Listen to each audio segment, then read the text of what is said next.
God's sovereignty can never overrule man's freedom. Have you ever heard that?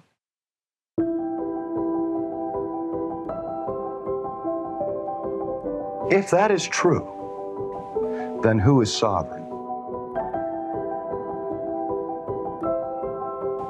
I have heard this statement uttered again and again with respect to the touchy and difficult question of predestination, and I'm not going to open up that right now, but to use it just for a means of illustration.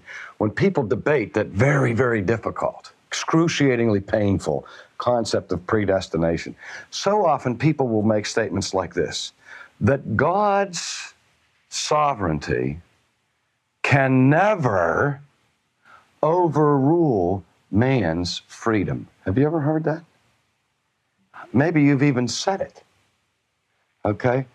If you have said it, I trust that God knows you didn't mean it, or that you didn't understand what you were saying when you said God's sovereignty can never overrule your freedom.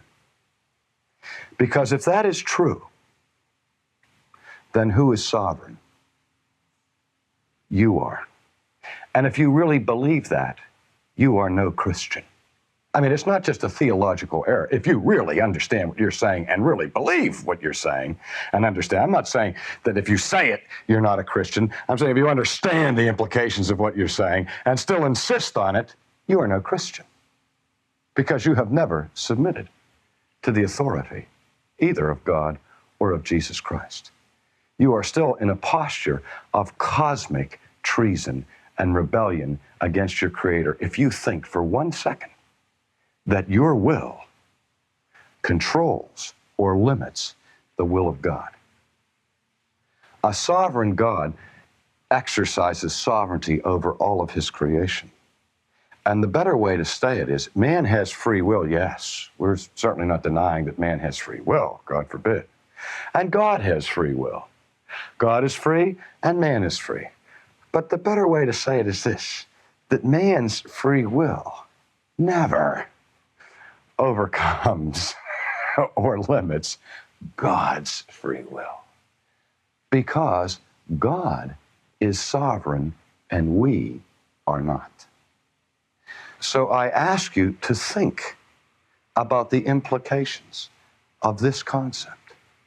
And I ask you, when you come to church to worship, do you really believe that God is the one who is the Lord of all?